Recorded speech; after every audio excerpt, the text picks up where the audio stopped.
Hey everybody, this is Gabbish Games, and welcome back to another Crossout Let's Build. And today we got a little bit of an expensive build, mainly because of this favorite hauler and the guns we are using. And we got 8 Bigfoots, we got some thermostable seals, the Apollo, and we got a quad Arbiter setup. And here's where the 4 Arbiters are placed. They're pretty well protected after I done the armor, but there's actually from this angle they're actually kind of exposed. That's the only downside. But we got quite a considerable amount of armor on here, which does protect it pretty well. Most of it is mirrored, but first we're gonna have to put on the wedge front. Because yes, guys, this is a wedge build. Even though you will not often use the wedge, it has the ability to wedge players. Anyways, over to the rear. It is going to be the armor parts on the rear mostly, and that's the main part of the armor. But after that, we're going to go do some small detailing and some more gun cover here in the front, and that is the 80 part limit. I went with a paint scheme of a combination of armor plates and scorched earth, and they fit pretty damn well together. I really like the looks of it, because it's a really matte, darkish red, which really goes well with the darkish, well, of course, black, it is dark, but really the matte black and not the shiny black. But I'm gonna immediately say one big downside of this build is the Arbiter's health pool. It's only 170. And similar with the Equalizer, which only is 123, and to an extent also the Reaper that has 380. These guns are meant to stay out in the open and take hits while dishing about back a lot of DPS. And I think that all of these three weapons could do with an increase of health. Reapers less so because they can be hidden pretty well because you only need to have 2 places to hide them, and with Arbiters you really need 4 places. You could trade out one of the uh, radiators for maybe a Aurora, but I kind of like the full-on bullets only setup. So that's why I went with 4 Arbiters, but you could actually, the removal of the radiator and then the addition of an Aurora would probably be an upgrade. But I do really like the 4 radiators. They're all upgraded, by the way, because you really need to sustain this fire for as long as possible.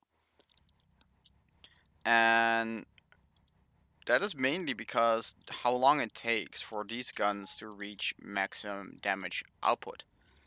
And once they reach that damage output, they do insane amount of damage. But until that time, you're actually gonna have a bit of a hard time. So I'm actually gonna start charging it up already, because we do have the perk to use. And hope that my shots don't really get blocked off by anything. You're going to see the accuracy issue. I actually will get hit by one of these, and for some reason it managed to block off the charge of one of my guns. For some reason, these guns are not good at hitting missiles.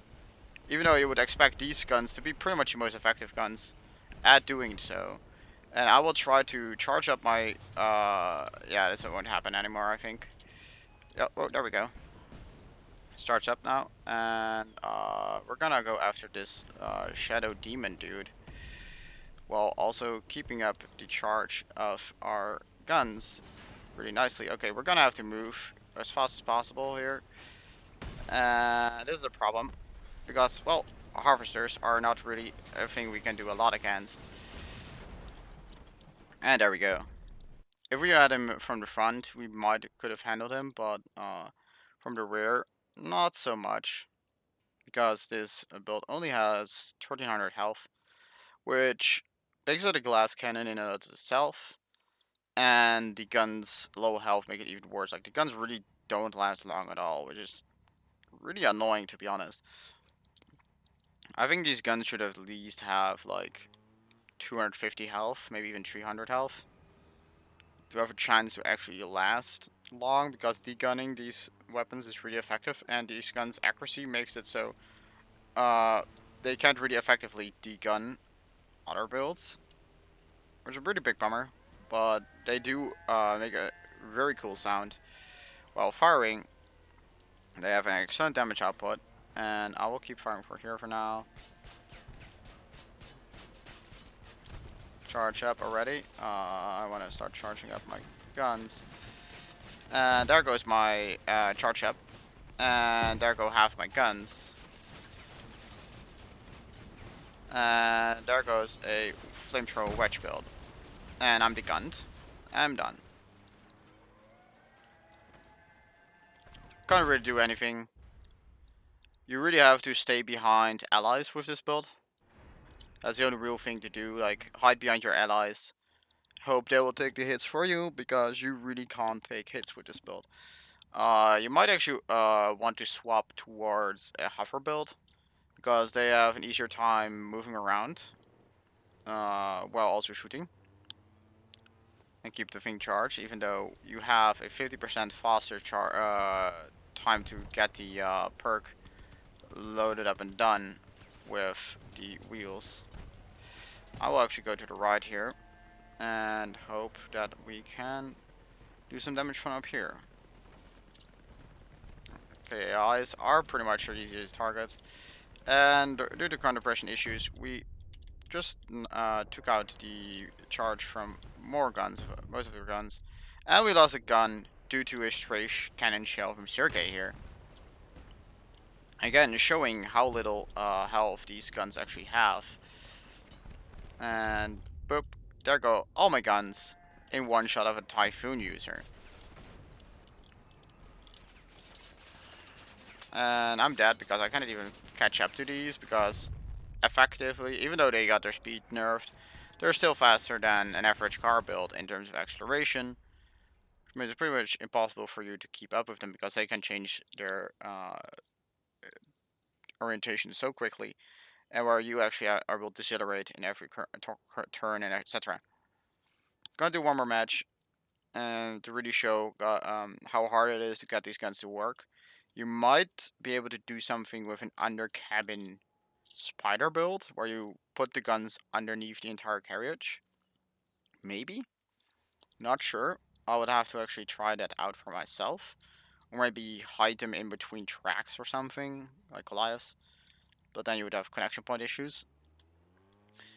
It's really, really hard to see this gun really get its potential working. Again, the damage output is through the roof on these weapons. But you can see one, that's another user of this gun.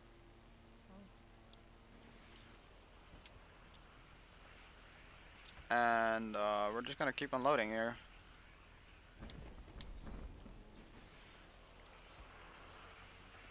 And I think we're gonna go after this dude. Or is it not to? Oh no. I guess we'll be going forward now.